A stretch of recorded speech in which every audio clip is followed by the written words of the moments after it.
എല്ലാവർക്കും business റെഗുലേഷൻ്റെ third പാർട്ടിലേക്ക് സ്വാഗതം. ഇതിന് മുമ്പത്തെ വീഡിയോയിൽ നമ്മൾ ടൈപ്സ് ഓഫ് കമ്പനീസ് ആണ് പറഞ്ഞിട്ടുണ്ടായിരുന്നത്. അതിനകത്ത് നമ്മൾ വേരിയസ് ക്ലാസിഫിക്കേഷൻ പറഞ്ഞിട്ടുണ്ടായിരുന്നു. ലാസ്റ്റ് ക്ലാസിഫിക്കേഷൻ ആയിരുന്നു അതർ ഫോംസ് ഓഫ് കമ്പനീസ്. ഇതിനുണ്ടല്ലോ നമ്മൾ കുറേ ഐറ്റംസ് പറഞ്ഞിട്ടുണ്ടായിരുന്നു, പക്ഷേ അതിനെ എക്സ്പ്ലെയിൻ ചെയ്തിട്ടുണ്ടായിരുന്നില്ല. അപ്പോൾ ആ ഒരു ഭാഗം മാത്രമാണ് നമ്മൾ ഈ വീഡിയോക്കകത്ത് ഡിസ്കസ് ചെയ്യുന്നത്. അപ്പോൾ അതുകൊണ്ട് തന്നെ മുമ്പത്തെ വീഡിയോ കണ്ടതിന് ശേഷം മാത്രം ഈ വീഡിയോ കാണാൻ ശ്രമിക്കുക. അതിൻ്റെ എല്ലാ ലിങ്കുകളും ഞാനിതിൻ്റെ ഡിസ്ക്രിപ്ഷൻ ബോക്സിനകത്ത് കോർപ്പറേറ്റ് റെഗുലേഷൻ എന്ന് പറയുന്ന ഹെഡിന് താഴെയായിട്ട് ഒന്നിച്ചുള്ള ലിങ്ക് പ്ലേ ലിസ്റ്റ് ലിങ്ക് കൊടുത്തിട്ടുണ്ട്. അതിൽ ടച്ച് ചെയ്ത് കഴിഞ്ഞാൽ നിങ്ങൾക്ക് ആ വീഡിയോസ് കാണാം. നിങ്ങൾക്ക് ഈ വീഡിയോസ് എല്ലാം യൂസ്ഫുൾ ആണെന്ന് തോന്നുകയാണെങ്കിൽ ലൈക്ക് ചെയ്യണം, ഷെയർ ചെയ്യണം. അതുപോലെ നിങ്ങളുടെ വാല്യുബിൾ ആയിട്ടുള്ള അഭിപ്രായങ്ങൾ താഴെ കൊടുക്കണം. സബ്സ്ക്രൈബ് ചെയ്യാത്തവരുണ്ടെങ്കിൽ സബ്സ്ക്രൈബ് ചെയ്യണമെന്നും കൂടെ ഓർമ്മപ്പെടുത്തുന്നു. അപ്പോൾ ഈ വീഡിയോക്കകത്ത് എന്തൊക്കെയാണ് പറഞ്ഞിരിക്കുന്നതെന്ന് നോക്കാം. അന്ന് അതർ ഫോംസ് ഓഫ് കമ്പനീസ് എന്ന് പറഞ്ഞിട്ട് ഈ 7ാമത്തെ ക്ലാസിഫിക്കേഷനായിട്ട് നമ്മൾ പറഞ്ഞിരുന്നത് small companies, defunct companies, dormant companies, listed companies, associate companies, producer companies, nidhis and association not for profit. ഇത്രയായിരുന്നു. ഇതിനകത്ത് ഇനി നമുക്ക് ഓരോന്നായിട്ട് ഡീറ്റെയിൽ ആയിട്ട് മനസ്സിലാക്കാം. ആദ്യം നമുക്ക് സ്മോൾ കമ്പനി എന്താണെന്ന് 2013 കമ്പനീസ് ആക്ട് പ്രകാരം ആദ്യമായിട്ട് ഇൻട്രൊഡ്യൂസ് ചെയ്യപ്പെട്ടിട്ടുള്ള ഒരു കോൺസെപ്റ്റാണ് സ്മോൾ കമ്പനി എന്ന് പറയുന്നത്. നേരത്തെയുള്ള ആക്ടിലൊന്നും ഈ സ്മോൾ കമ്പനി എന്ന് പറയുന്ന ഒരു സംവിധാനം ഉണ്ടായിരുന്നില്ല. ഇപ്പം നമ്മൾ ചില റിലീഫുകൾ അല്ലെങ്കിൽ ചില എക്സംഷൻസ്, ഇപ്പോൾ ടാക്സ് എക്സംഷനൊക്കെ പോലത്തെ ചില എക്സംഷനുകളൊക്കെ പ്രൊവൈഡ് ചെയ്യുക എന്നുള്ള പർപ്പസോട് കൂടിയിട്ട് ക്യാപിറ്റലിൻ്റെയും ടേൺ ഓവറിൻ്റെയും അടിസ്ഥാനത്തിൽ കമ്പനികൾക്കിടയിൽ നടത്തിയിട്ടുള്ള ഒരു ചെറിയ ക്ലാസിഫിക്കേഷനാണ് ഈ സ്മോൾ കമ്പനി എന്ന് പറയുന്നത്. The act identifies some companies as small companies. ചില കമ്പനികളെ സ്മോൾ കമ്പനിയായിട്ട് ആക്ട് ഐഡൻറ്റിഫൈ ചെയ്യുന്നു. ഏതിൻ്റെ അടിസ്ഥാനത്തിലാണത്? Based on their capital and turnover. എന്തിനു വേണ്ടിയിട്ടാണ്? For the purpose of providing certain relief or exemption to these companies. ഇത്തരം കമ്പനികൾക്ക് ചില എക്സംഷനോ മറ്റോ പ്രൊവൈഡ് ചെയ്യുക എന്നുള്ള ഉദ്ദേശത്തോട് കൂടിയിട്ട് ചെയ്യുന്നതാണ്. അതുകൊണ്ട് തന്നെ most of the exemptions provided to a small company are same as that provided to a 1% company. Small കമ്പനിക്ക് കിട്ടുന്ന ഒരുവിധ എക്സംഷൻസ് ഒക്കെ ഏതിന് തുല്യമായിട്ടുള്ള തന്നെയാണ്? 1% കമ്പനിക്ക് കിട്ടുന്ന എക്സംഷൻസ് തുല്യമായിട്ട് ഉള്ളത് തന്നെയാണ്. ദെൻ സെക്ഷൻ 2 സബ്സെക്ഷൻ 85-നകത്ത് ഈ സ്മോൾ കമ്പനിയെ ഡിഫൈൻ ചെയ്തിട്ടുണ്ട്. അത് പ്രകാരം A small company it defines A small company as A company other than A public company. Public company അല്ലാത്ത ഒരു കമ്പനിയാണ് സ്മോൾ കമ്പനി എന്ന് അവിടെ പറയുന്നു. അപ്പം ഒരു സ്മോൾ കമ്പനി എന്ത് കമ്പനി ആയിരിക്കും? പ്രൈവറ്റ് കമ്പനി ആയിരിക്കും. ഓക്കെ, ദെൻ അതിന് വേറെ കുറേ കാര്യങ്ങളും കൂടെ സാറ്റിസ്ഫൈ ചെയ്യണം. എന്തൊക്കെയാണ്? Paid up share capital of which doesn't exceed 50 lakh. Paid up share capital 50 ലക്ഷത്തിൽ കൂടാൻ പാടില്ല. Or such higher amount as may be prescribed. അല്ലെങ്കിൽ പ്രിസ്ക്രൈബ് ചെയ്തിട്ടുള്ള വേറെ ഏത് ഹയർ എമൗണ്ട് വെച്ച് കഴിഞ്ഞാൽ ആ ഹയർ എമൗണ്ടോ അല്ലെങ്കിൽ ഈ 50 lakhലോ കൂടാത്ത പെയ്ഡ് അപ്പ് ഷെയർ ക്യാപിറ്റലുള്ള കമ്പനി ആയിരിക്കണം. ഈ ഹയർ എമൗണ്ട് തന്നെ എത്ര വരെയൊക്കെ പോകാൻ പാടുള്ളൂ? Which shall not be more than 10 crore rupees. Maximum 10 crore വരെയൊക്കെ പോകാൻ പാടുള്ളൂ. അതിലപ്പുറത്തേക്ക് അത് പോകാനും പാടില്ല. Turnover of which as per profit or loss account for the immediately preceding financial year doesn't exceed 2 crore rupees or such higher amount as may be prescribed which shall not be more than 100 crore rupees. അപ്പോൾ ഈ പറയുന്ന കമ്പനികളുടെ previous financial ഇയറിൽ, proceeding financial year എന്നുള്ളത് ഉദ്ദേശിക്കുന്നത് current financial ഇയറിൻ്റെ തൊട്ട് ബാക്കിലെ ഫിനാൻഷ്യൽ ഇയർ, അതായത് പ്രീവിയസ് ഫിനാൻഷ്യൽ ഇയറിലെ പ്രോഫിറ്റ് ആൻഡ് ലോസ് അക്കൗണ്ട് പ്രകാരം ആ കമ്പനിയുടെ ടേൺ ഓവർ എന്ന് പറയുന്നത് എത്രയിൽ കൂടാൻ പാടില്ല? 2 കോടി കൂടാൻ പാടില്ല, അല്ലെങ്കിൽ പ്രിസ്ക്രൈബ്ഡ് ഹയർ എമൗണ്ടിൽ കൂടാൻ പാടില്ല. ഈ ഹയർ എമൗണ്ടിന് എത്രയിലപ്പുറം പോകാൻ പാടില്ല? Which shall not be more than 100 crore rupees. 100 കോടിയിൽ കൂടാൻ പാടില്ല. അപ്പോൾ ഈ പറഞ്ഞ 2 കണ്ടീഷനും സാറ്റിസ്ഫൈ ചെയ്യുന്ന ഒരു കമ്പനിയാണ് നമ്മൾ എന്ത് പറയുക? സ്മോൾ കമ്പനി എന്ന് പറയാം. എന്നാൽ ഈ കണ്ടീഷന് അപ്ലിക്കബിൾ അല്ലാത്ത, അല്ലെങ്കിൽ ഇതൊക്കെ ഉണ്ടെങ്കിൽ പോലും അത് ബാധകമല്ലാത്ത കമ്പനീസ് ഏതൊക്കെയാണെന്ന് നോക്കാം. Provided that nothing in this clause shall apply to a holding company or a subsidiary company, a company registered under section 8, section 8 പ്രകാരം രജിസ്റ്റർ ചെയ്ത company, a company or body corporate governed by any special act, ഏതെങ്കിലും special act പ്രകാരം govern ചെയ്യപ്പെടുന്ന കമ്പനിയോ body കോർപ്പറേറ്റോ. ഈ പറഞ്ഞവരൊക്കെ ചിലപ്പം ഈ മേൽപ്പറഞ്ഞ ക്ലോസ് അവർക്ക് ബാധകമായിട്ടുണ്ടാവും, അല്ലെങ്കിൽ അതിൽ പറഞ്ഞ കണ്ടീഷൻസ് അവർ സാറ്റിസ്ഫൈ ചെയ്യുന്നുണ്ടാവും. പക്ഷെ എങ്കിൽ പോലും അവരെ സ്മോൾ കമ്പനിയായിട്ട് കൂട്ടില്ല, കണക്കിലെടുക്കില്ല എന്നാണ് പറഞ്ഞത്. A holding company or a subsidiary company can never enjoy the privilege of a small company, even though they may fall the capital or turnover requirement of a small company. ഒരു holding കമ്പനിയോ subsidiary കമ്പനിയോ ഒരു small കമ്പനിക്ക് പറഞ്ഞിട്ടുള്ള മേൽ പറഞ്ഞല്ലോ നമ്മൾ capital എത്ര വേണം, turn over വേണമെന്ന്. അത് സാറ്റിസ്ഫൈ ചെയ്യുന്നുണ്ടെങ്കിൽ പോലും അവർക്കൊരു സ്മോൾ കമ്പനിയുടെ യാതൊരു പ്രിവിലേജും കിട്ടില്ല, യാതൊരു ഗുണവും കിട്ടില്ല, ഒരു സ്മോൾ കമ്പനി ആയിട്ട് കൂട്ടില്ല എന്നർത്ഥം. ദെൻ ഡിഫങ്ക്റ്റ് കമ്പനി സെക്ഷൻ 248 പറഞ്ഞിരിക്കുന്നതാണ്. where a company is not carrying on any business or operation for a period of 2 immediately preceding financial year. തൊട്ട് മുമ്പത്തെ financial year, preceding financial year means current financial ഇയറിൻ്റെ ബാക്കിലെ 2 year, അതായത് 2 previous ഇയറിൽ ആ company കാര്യമായിട്ട് ഒരു ബിസിനസ്സോ ബിസിനസ് പ്രവർത്തനങ്ങളോ മറ്റ് പ്രവർത്തനങ്ങളൊന്നും നടത്തിയിട്ടില്ല. and has not made any application within such period for obtaining the status of a dormant company under section 455. ഈ സെക്ഷൻ പ്രകാരമുള്ള ഒരു കമ്പനിയാണ് ഡോർമെൻറ്റ് കമ്പനി. ഞാൻ നെക്സ്റ്റ് അത് പറയാൻ പോണതാണ്. അപ്പോൾ അങ്ങനെയുള്ളൊരു ഡോർമെൻറ്റ് കമ്പനിയുടെ ഒരു സ്റ്റാറ്റസ് കിട്ടാൻ വേണ്ടി നിർദ്ദിഷ്ട പീരീഡിനുള്ളിൽ അപ്ലൈ ചെയ്തിട്ടുമില്ല. പിന്നെ വേറൊരു കണ്ടീഷൻ പറയുന്നത് or a company has failed to commence its business within an year of its incorporation. അതിൻ്റെ ഇൻകോർപ്പറേഷൻ കഴിഞ്ഞ് ഒരു വർഷത്തിനുള്ളിൽ, അതായത് കമ്പനി രൂപീകരിച്ച് ഒരു വർഷത്തിനുള്ളിൽ അതിൻ്റെ ബിസിനസ് ആരംഭിക്കാനും പറ്റിയിട്ടില്ല എങ്കിൽ അത്തരം കമ്പനികളെ എന്ത് ചെയ്യാവുന്നതാണ്, ഒരു രജിസ്ട്രാർക്ക് രജിസ്ട്രാറുടെ കയ്യിലുള്ള രജിസ്റ്ററിൽ നിന്നും, അതായത് കമ്പനികളുടെ രജിസ്റ്റർ മൊത്തം രജിസ്ട്രാറുടെ അടുത്താണ് ഉണ്ടാവുക, ആ രജിസ്റ്ററിൽ നിന്നും ആ കമ്പനിയുടെ പേര് നീക്കം ചെയ്യാവുന്നതാണ്. അപ്പോൾ ഇത്തരത്തിൽപ്പെട്ട കമ്പനീസിനെയാണ് നമ്മൾ എന്ത് പറയുക, ഡിഫങ്ക്റ്റ് കമ്പനി എന്ന് പറയാം. അപ്പോൾ ചുരുക്കത്തിൽ 2 ഇമ്മീഡിയറ്റ് ആയിട്ടുള്ള പ്രിസീഡിങ് ഫിനാൻഷ്യൽ ഇയറിൽ അതിൻ്റെ ബിസിനസ്സോ മറ്റ് പ്രവർത്തനങ്ങളോ നടത്താത്തൊരു കമ്പനി ആവുക, നടത്താത്ത സ്ഥിതിക്ക് അവർ ഡോർമെൻറ്റ് കമ്പനി എന്നുള്ള സ്റ്റാറ്റസ് കിട്ടാൻ വേണ്ടിയിട്ട് ഒരു അപ്ലിക്കേഷൻ കൊടുക്കുകയോ ചെയ്തിട്ടില്ല. മറ്റൊന്നെന്ന് പറയുന്നത് അവർ ഇൻകോർപ്പറേഷൻ നടത്തി ഒരു വർഷത്തിനുള്ളിൽ ബിസിനസ് ആരംഭിക്കുന്നതിൽ അവർ പരാജയപ്പെട്ട കമ്പനിയാണ്. അപ്പോൾ ഇത്തരത്തിലുള്ള കമ്പനീസിനെയാണ് നമ്മൾ ഡിഫങ്ക്റ്റ് കമ്പനി എന്ന് പറയുക. അത്തരം കമ്പനീസിൻ്റെ രജിസ്ട്രാർ കമ്പനികളുടെ രജിസ്റ്ററിൽ നിന്നും റിമൂവ് ചെയ്യുന്നതാണ്. ഇത് റിമൂവ് ചെയ്യുന്നതിന് മുമ്പായിട്ട് in this case the registrar send a notice to the company and all the directors of the company of his intention to remove the name of the company from the registrar of companies. കമ്പനിയുടെ രജിസ്റ്ററിൽ നിന്നും കമ്പനികളുടെ പേര് remove ചെയ്യാനുള്ള രജിസ്ട്രാറുടെ ആ ഒരു താല്പര്യം, ആ ഉദ്ദേശത്തെ അറിയിച്ചുകൊണ്ട് കമ്പനിയുടെ ഡയറക്ടേഴ്സിന് കമ്പനിക്കൊക്കെ എന്ത് ചെയ്യും, നോട്ടീസ് അയക്കും. അതിൻ്റെ അടിസ്ഥാനത്തിലായിരിക്കും അവരിത് റിമൂവ് ചെയ്യുന്നുണ്ടാവുക.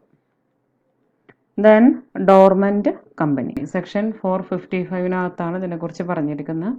ഇതും കമ്പനീസ് ആക്ട് 2013 പ്രകാരം ഇൻട്രൊഡ്യൂസ് ചെയ്ത പുതിയൊരു കോൺസെപ്റ്റാണ്. Which means a company which is not active, active അല്ലാത്തൊരു കമ്പനി, അതായത് ഈ ഒരു ഇനാക്റ്റീവ് കമ്പനിയാണ് ശരിക്കും ഇതുകൊണ്ട് ഉദ്ദേശിക്കുന്നത്. എന്താന്ന് നോക്കാം. 455 പ്രകാരം അതിൻ്റെ definition. This section States that where a company is formed and registered under this act for a future project or to hold an asset or intellectual property, ഒരു ഫ്യൂച്ചർ പ്രോജക്റ്റിന് വേണ്ടിയിട്ട് അല്ലെങ്കിൽ അസറ്റോ മറ്റെന്തെങ്കിലും ഇൻ്റലക്ച്വൽ പ്രോപ്പർട്ടിയോ ഹോൾഡ് ചെയ്യുന്നതിന് വേണ്ടിയിട്ട് ഫോം ചെയ്ത register ചെയ്ത company ആവുക.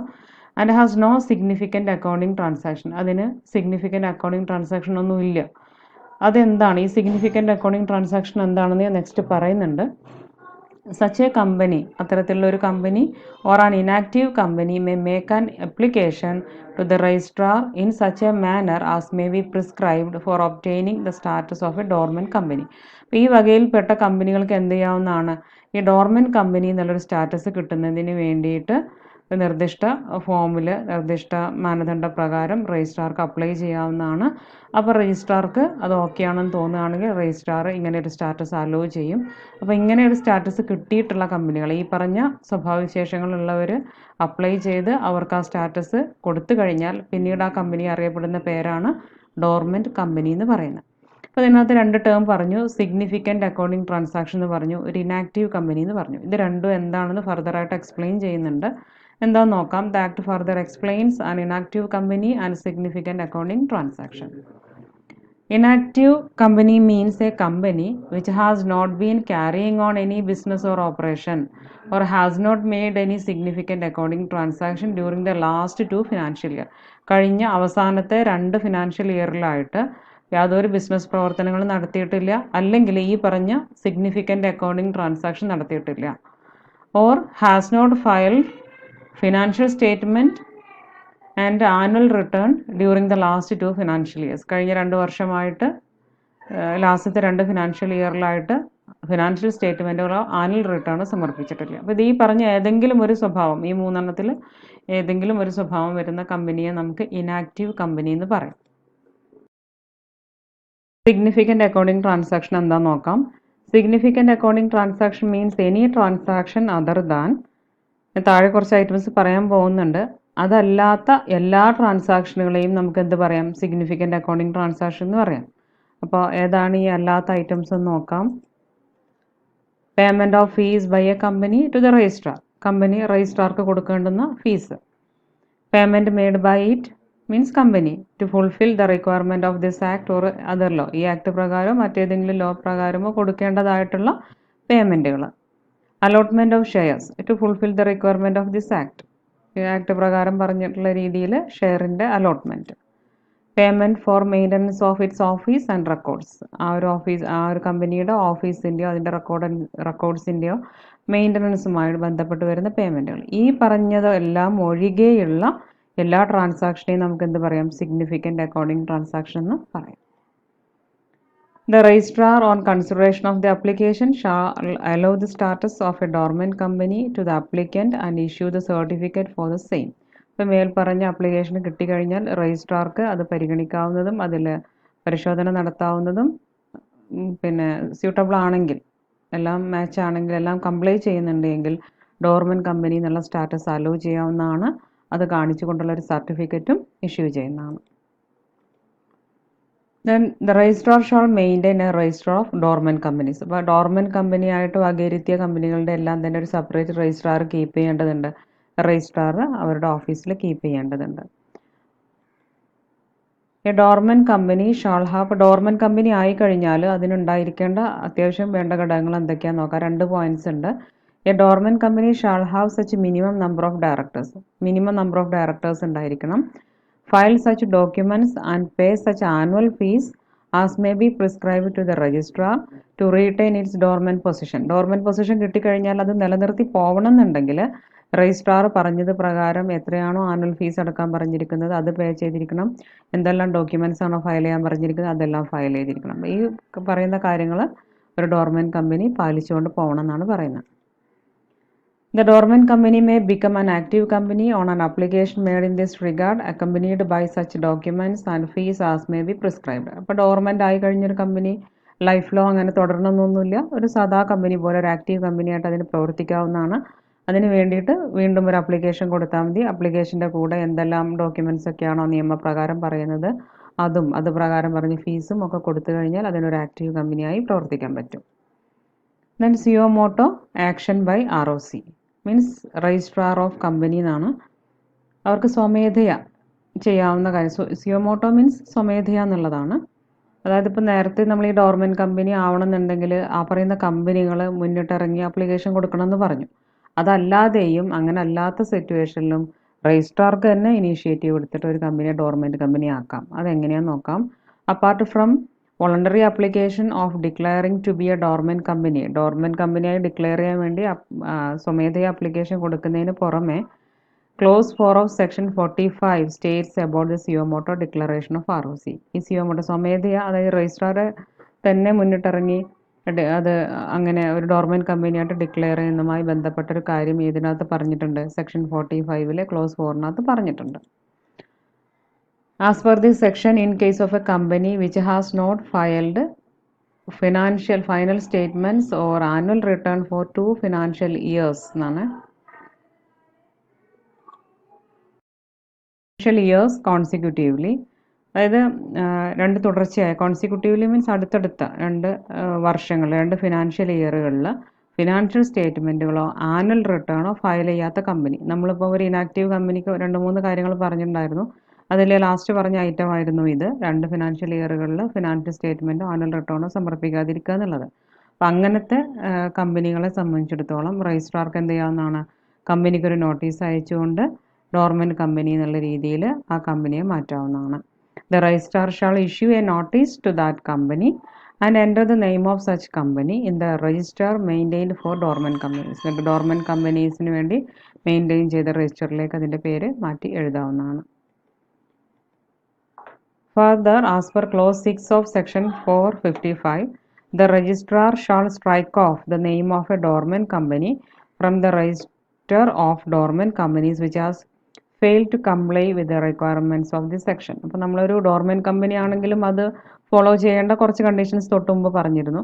അപ്പം അത് പ്രകാരമുള്ള കണ്ടീഷൻസ് ഒന്നും സാറ്റിസ്ഫൈ ചെയ്യുന്നില്ല. അതിൽ പരാജയപ്പെട്ടൊരു കമ്പനി ആണെങ്കിൽ ഡോർമെൻറ്റ് കമ്പനികളുടെ ആ ഒരു ലിസ്റ്റിൽ നിന്നും ഒരു കമ്പനി എന്ത് ചെയ്യാവുന്നതാണ്, പിന്നെ വെട്ടി മാറ്റാവുന്നതുമാണ് രജിസ്ട്രാർക്ക്. Then listed company, section 2 subsection 52. Listed company means a company which has any of its securities listed on any recognized stock exchange. ഒരു കമ്പനി അതിൻ്റെ സെക്യൂരിറ്റീസ് ഏതെങ്കിലും ഒരു റെക്കഗ്നൈസ്ഡ് സ്റ്റോക്ക് എക്സ്ചേഞ്ചിൽ ലിസ്റ്റ് ചെയ്തിട്ടുണ്ടെങ്കിൽ അതിനെയാണ് ലിസ്റ്റഡ് കമ്പനി എന്ന് പറയാം. നമ്മൾ മനസ്സിലാക്കിയിട്ടുണ്ടായിരുന്നു കമ്പനികളുടെ സെക്യൂരിറ്റീസോ ഷെയർസൊക്കെ എന്ത് ചെയ്യാൻ പറ്റും, ട്രേഡ് ചെയ്യാൻ പറ്റും, ട്രാൻസ്ഫർ ചെയ്യാൻ പറ്റും, അത് ഏതെങ്കിലും ഒരു സെക്കൻഡറി മാർക്കറ്റിൽ വാങ്ങുകയോ വിൽക്കുകയൊക്കെ ചെയ്യാൻ പറ്റും. അതുകൊണ്ടാണ് അതിന് ലിക്വിഡിറ്റി ഉണ്ടെന്നൊക്കെ പറയുന്നത്. അപ്പോൾ അത്തരത്തിലുള്ള ഒരു സെക്കൻഡറി മാർക്കറ്റാണ് ഈ പറയുന്ന റെക്കഗ്നൈസ്ഡ് സ്റ്റോക്ക് എക്സ്ചേഞ്ച്. അപ്പോൾ ഇത്തരം റെക്കഗ്നൈസ്ഡ് സ്റ്റോക്ക് എക്സ്ചേഞ്ചിൽ ആർക്കും കയറി ട്രേഡ് ചെയ്യാൻ പറ്റില്ല. അവിടെ ഏത് കമ്പനിയാണോ ലിസ്റ്റ് ചെയ്തിരിക്കുന്നത് ആ കമ്പനിയുടെ സെക്യൂരിറ്റീസ് മാത്രമേ ട്രേഡ് ചെയ്യാൻ പറ്റുള്ളൂ. ഈ ലിസ്റ്റിങ്ങിന് കുറേ കാര്യങ്ങൾ, നടപടിക്രമങ്ങളുണ്ട്. അതെല്ലാം പൂർത്തീകരിച്ച ഒരു കമ്പനിക്ക് മാത്രമേ ലിസ്റ്റിംഗ് കിട്ടുള്ളൂ, അവിടെ പേര് രജിസ്റ്റർ ചെയ്യപ്പെടുള്ളൂ. അപ്പോൾ ഇത്തരത്തിൽ ഏതെങ്കിലും ഒരു റെക്കഗ്നൈസ്ഡ് സ്റ്റോക്ക് എക്സ്ചേഞ്ചിൽ സെക്യൂരിറ്റീസ് ലിസ്റ്റ് ചെയ്ത് കഴിഞ്ഞിട്ടുള്ള കമ്പനിയാണ് ലിസ്റ്റഡ് കമ്പനി എന്ന് പറയാം. So the new act covers all types of companies and not only public companies. പുതിയ ആക്ട് എല്ലാത്തരം കമ്പനീസിനെയും ഇത് കവർ ചെയ്യുന്നുണ്ട്, പബ്ലിക് കമ്പനീസിനെ മാത്രമല്ല. Then associate company, section 2 subsection 6.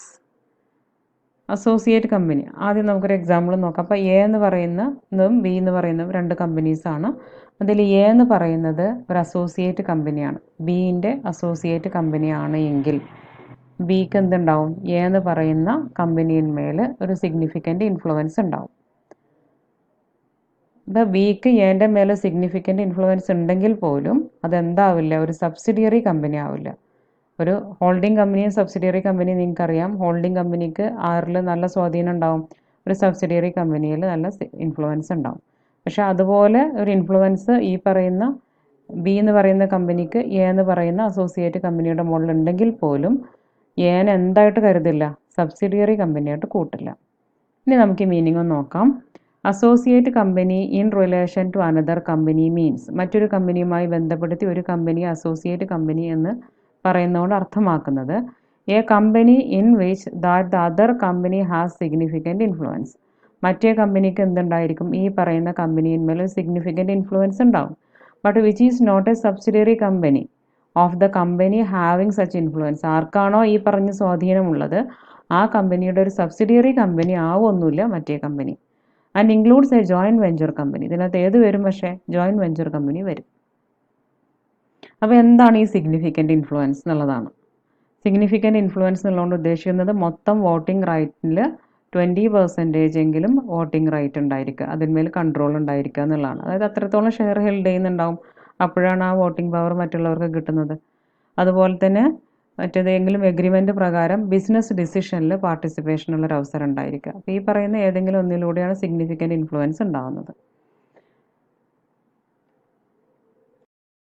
Then joint venture എന്നുള്ളതുകൊണ്ട് ഉദ്ദേശിക്കുന്നത് ഒരു ജോയിൻ്റ് അറേഞ്ച്മെൻ്റ് ആണ്.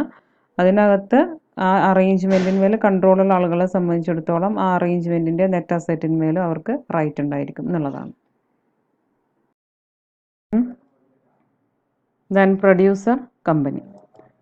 കമ്പനീസ് ആക്ട് 2013 പ്രൊഡ്യൂസർ കമ്പനിയുമായി ബന്ധപ്പെട്ട് യാതൊരു പ്രൊവിഷൻസും ഇല്ല.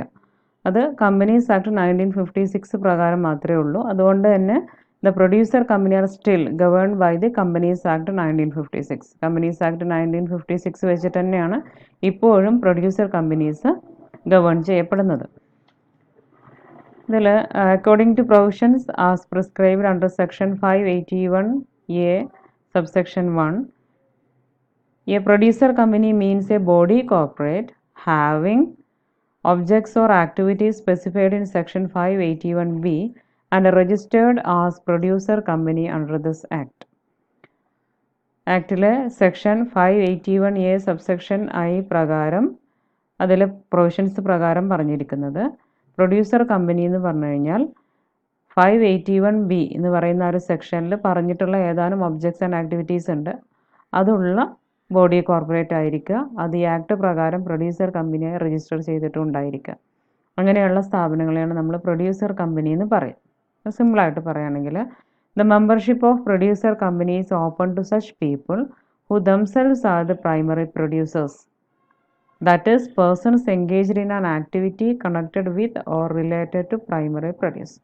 പ്രൈമറി പ്രൊഡ്യൂസേഴ്സ് ആയിട്ടുള്ള സ്വയം പ്രൈമറി പ്രൊഡ്യൂസേഴ്സ് ആയിട്ടുള്ള ആളുകൾക്ക് വേണ്ടി ഓപ്പൺ ചെയ്തിട്ടുള്ള ആളുകൾക്കുള്ള മെമ്പർഷിപ്പ് ഓപ്പൺ ചെയ്ത കമ്പനിയാണ് എന്ത്? Producer company. അതായത് പ്രൈമറി പ്രൊഡ്യൂസേഴ്സിന് മാത്രം എൻഗേജ് ചെയ്യാവുന്ന, അവർക്ക് മാത്രം മെമ്പർഷിപ്പ് എടുക്കാവുന്ന കമ്പനിയാണ് എന്ത്? പ്രൊഡ്യൂസർ കമ്പനി എന്ന് പറയുന്നത്. അപ്പോൾ ആരാണ് primary producers? That is persons engaged in an activity connected with or related to primary produce. Primary പ്രൊഡ്യൂസുമായി ബന്ധപ്പെട്ട ആക്ടിവിറ്റീസിൽ എൻഗേജ് ചെയ്തിരിക്കുന്ന ആളുകളെയാണ് നമ്മൾ പ്രൈമറി പ്രൊഡ്യൂസേഴ്സ് എന്ന് പറയും. അപ്പോൾ പ്രൈമറി പ്രൊഡ്യൂസ് എന്താണ്? നല്ല കൺഫ്യൂഷൻ ഉണ്ടാകും. അതെന്താണെന്ന് നോക്കാം.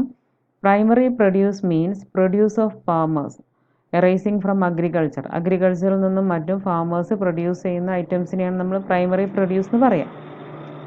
ഇതിനകത്ത് എന്തെല്ലാം തരത്തിലുള്ള അഗ്രികൾച്ചറൽ കൃഷിയും പിന്നെ പ്രവർത്തനങ്ങൾ വരും നോക്കാം. ഇൻക്ലൂഡിങ് അനിമൽ ഹസ്ബൻഡറി, കന്നുകാലി വളർത്തൽ, ഹോർട്ടിക്കൾച്ചർ നമ്മൾ ഉദ്യാന നിർമ്മാണമൊക്കെ, ഫ്ലറി കൾച്ചർ മീൻസ് പൂക്കൃഷി, ഫിസിക്കൾച്ചർ മത്സ്യകൃഷി, വിറ്റിക്കൾച്ചർ മീൻസ് മുന്തിരി, വീഞ്ഞ്, അങ്ങനെയുള്ള പരിപാടികൾ, ഫോറസ്ട്രി വനവൽക്കരണം, വനസംരക്ഷണം, forest products, bee raising and farming plantation products. Then produce of persons engaged in handloom, handicraft and other cottage industries. Handloom, handicraft, മറ്റ് കോട്ടേജ് ഇൻഡസ്ട്രീസിലെല്ലാം എൻഗേജ് ചെയ്തിരിക്കുന്ന വ്യക്തികളുടെ പ്രൊഡ്യൂസുകൾ. അതുപോലെ തന്നെ ഇത്തരം ഇൻഡസ്ട്രീസിൽ നിന്നുണ്ടാകുന്ന അല്ലെങ്കിൽ ഇത്തരം പ്രോഡക്റ്റുകളിൽ നിന്നുണ്ടാകുന്ന ബൈ പ്രോഡക്റ്റുകൾ. അതുപോലെ തന്നെ products arising out of ancillary industries, ഇതുമായി ബന്ധപ്പെട്ട അനുബന്ധ യൂണിറ്റുകൾ ഉണ്ടാകും, അവർ പ്രൊഡ്യൂസ് ചെയ്യുന്ന പ്രോഡക്റ്റുകൾ. ഈ പറഞ്ഞതെല്ലാം ഇതിൽ ഏതെങ്കിലും ഒന്ന് ചെയ്യുന്ന ഒരു പ്രൊഡ്യൂസറെ നമുക്ക് പ്രൈമറി പ്രൊഡ്യൂസർ എന്ന് പറയാം. ഈ പറയുന്നവയെ നമുക്ക് പ്രൈമറി പ്രൊഡ്യൂസ് എന്നും പറയാം. Then formation. അതിൻ്റെ ഫോർമേഷൻ എങ്ങനെയാണെന്ന് നോക്കാം. Any 10 or more individuals, each of them being a producer, that is any person engaged in any activity connected with the primary produce, any 2 or more producer institution.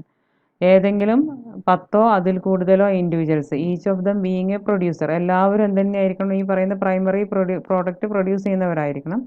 That is any person engaged in an activity connected with primary produce, അങ്ങനെയുള്ളവരായിരിക്കണം. Any 2 or more producer institution, അല്ലെങ്കിൽ 2 അതിൽ കൂടുതലോ producer ഇൻസ്റ്റിറ്റ്യൂഷനുകളാവാം. എന്നുകൊണ്ട് ഉദ്ദേശിക്കുന്നത് എന്താണ്? That is producer companies or any other institutions having only producers or producer companies as its members. പ്രൊഡ്യൂസേഴ്സോ അല്ലെങ്കിൽ പ്രൊഡ്യൂസർ കമ്പനികളോ മാത്രം മെമ്പേഴ്സ് ആയിട്ടുള്ള പ്രൊഡ്യൂസർ കമ്പനികളെയോ അല്ലെങ്കിൽ ഇൻസ്റ്റിറ്റ്യൂഷനുകളോ ആണ് ഈ പറഞ്ഞ 2 അതിൽ കൂടുതലോ പ്രൊഡ്യൂസർ ഇൻസ്റ്റിറ്റ്യൂഷനുകളോട് ഉദ്ദേശിച്ചത്. Or A combination of 10 or more individuals and producer institutions. 10 അതിൽ കൂടുതലോ ഇൻഡിവിജ്വൽസോ പ്രൊഡ്യൂസർ ഇൻസ്റ്റിറ്റ്യൂഷൻ രണ്ടും കൂടെ കൂടി ചേർന്നതോ ആവാം. Can get A producer company incorporated under this act. ഈ ആക്ട് പ്രകാരം ഈ പറയുന്ന പ്രൊഡ്യൂസർ കമ്പനിയായിട്ട് ഇൻകോപ്പറേറ്റ് ചെയ്യാവുന്നത് ആർക്കൊക്കെയാണെന്നുള്ളതാണ് ഇപ്പോൾ ഇവിടെ പറഞ്ഞത്.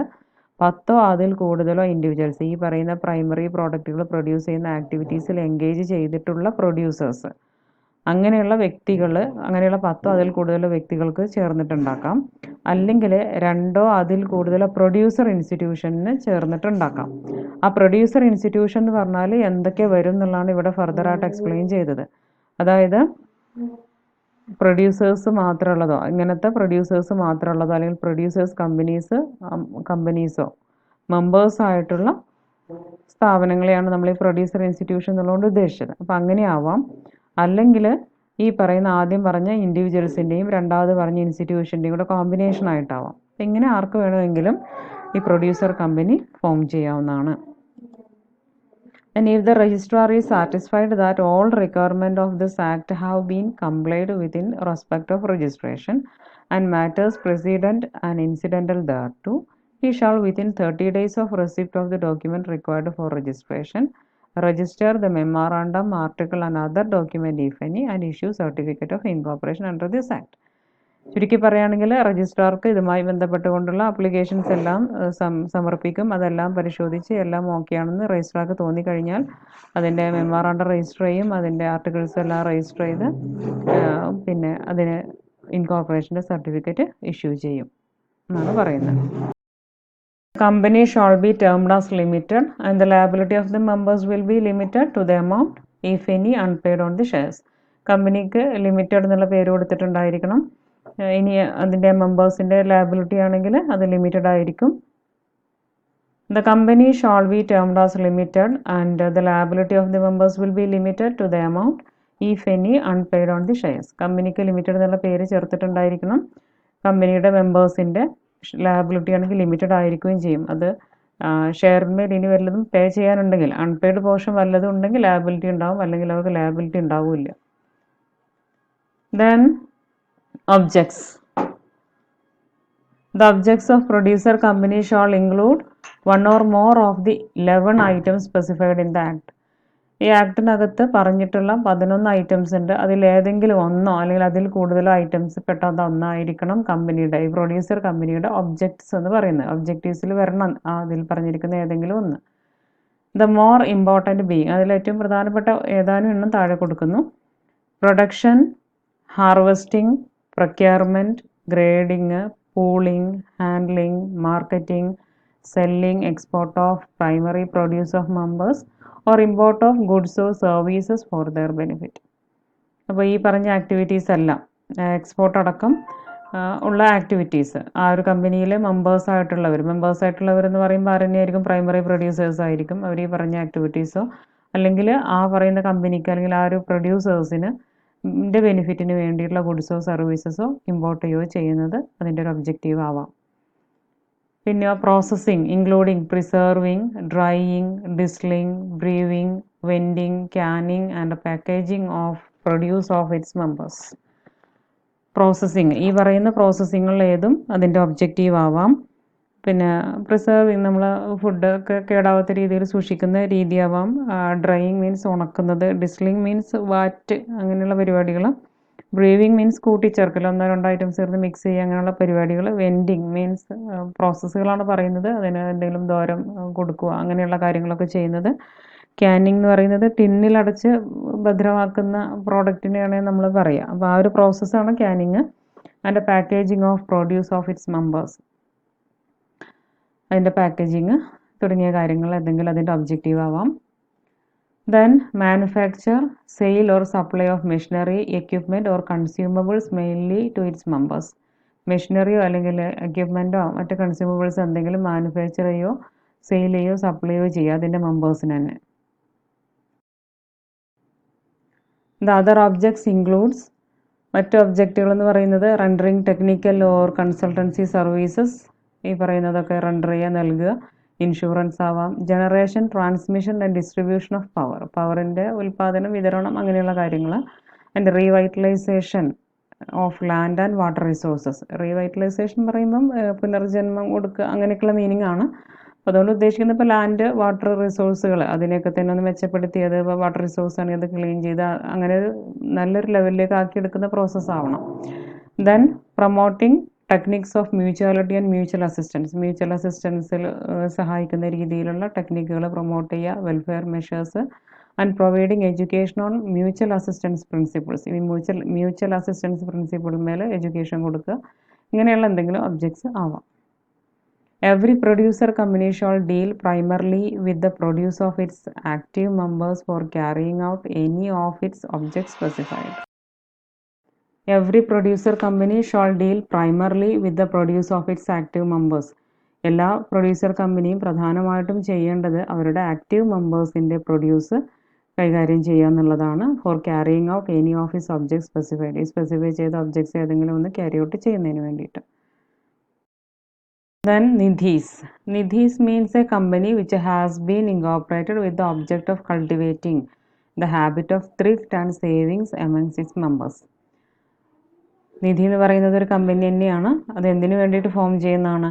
ആ കമ്പനിയിലെ മെമ്പേഴ്സ് ആരാണോ അവർക്കിടയിൽ ത്രിഫ്റ്റ് ആൻഡ് സേവിങ്സ് എന്നുള്ളൊരു ശീലം, കൾട്ടിവേറ്റ് ചെയ്യാൻ വേണ്ടിയിട്ടാണ്. ത്രിഫ്റ്റ് മീൻസ് മിതവ്യയം, മിച്ചം വെച്ച് ചിലവഴിക്കുന്ന രീതി. ആണ് സേവിങ്, സമ്പാദ്യം. അപ്പോൾ ഈ സമ്പാദ്യശീലം മെമ്പേഴ്സിൻ്റെ ഇടയിൽ കൾട്ടിവേറ്റ് ചെയ്യുക എന്നുള്ളൊരു ഉദ്ദേശത്തോട് കൂടിയിട്ട് ഇൻകോർപ്പറേറ്റ് ചെയ്ത കമ്പനികളാണ് നിധി എന്ന് പറയുന്നത്. അത് ചെയ്യുന്നത് receiving deposits from and lending to its members only for their mutual benefit. അതിൽ മെമ്പേഴ്സിൻ്റെ അടുത്ത് നിന്ന് ഡെപ്പോസിറ്റ് കമ്പനി റിസീവ് ചെയ്യും, അതോടൊപ്പം മെമ്പേഴ്സിന് എന്തെങ്കിലും ലോണോ മറ്റോ ആയിട്ട് ലെൻഡ് ചെയ്യുകയും ചെയ്യും. ഇത് പൂർണ്ണമായിട്ടും രണ്ട് കൂട്ടരുടെയും ബെനിഫിറ്റിന് വേണ്ടി മാത്രമാണ്, മ്യൂച്വൽ ബെനിഫിറ്റിനാണ്, കമ്പനിയുടെ ബെനിഫിറ്റിനും അതിലെ മെമ്പേഴ്സിന് വേണ്ടി മാത്രം പ്രവർത്തിക്കുന്നതാണ്.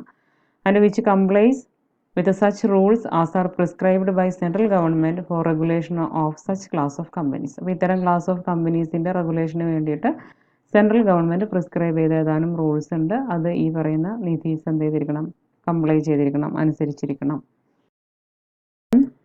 അസോസിയേഷൻ നോട്ട് ഫോർ പ്രോഫിറ്റ്, പ്രോഫിറ്റിന് വേണ്ടി അല്ലാത്ത അസോസിയേഷനുകൾ എന്ന് വെച്ചാൽ മറ്റൊരു പേരിൽ എങ്ങനെ പറയാം, companies with charitable object, charitable ഒബ്ജക്റ്റോട് കൂടി, സേവന എന്നുള്ള ഒരു ലക്ഷ്യത്തോട് കൂടിയിട്ടുള്ള കമ്പനികൾ. Any person or association of persons intending to be registered as a limited company for charitable purpose can apply for registration of companies with a charitable object. Charitable പർപ്പസോട് കൂടിയിട്ടുള്ള ഒരു ലിമിറ്റഡ് കമ്പനി ആയിട്ട് രജിസ്റ്റർ ചെയ്യാൻ ഉദ്ദേശിക്കുന്ന ഏതൊരു വ്യക്തിക്കും അല്ലെങ്കിൽ ഏതൊരു അസോസിയേഷൻ ഓഫ് പേഴ്സൺസിനും എന്ത് ചെയ്യാം, അത്തരം ചാരിറ്റബിൾ ഒബ്ജക്റ്റോട് കൂടിയ ഒരു കമ്പനി രജിസ്റ്റർ ചെയ്യുന്നതിന് വേണ്ടിയിട്ട് അപ്ലൈ ചെയ്യാവുന്നതാണ്.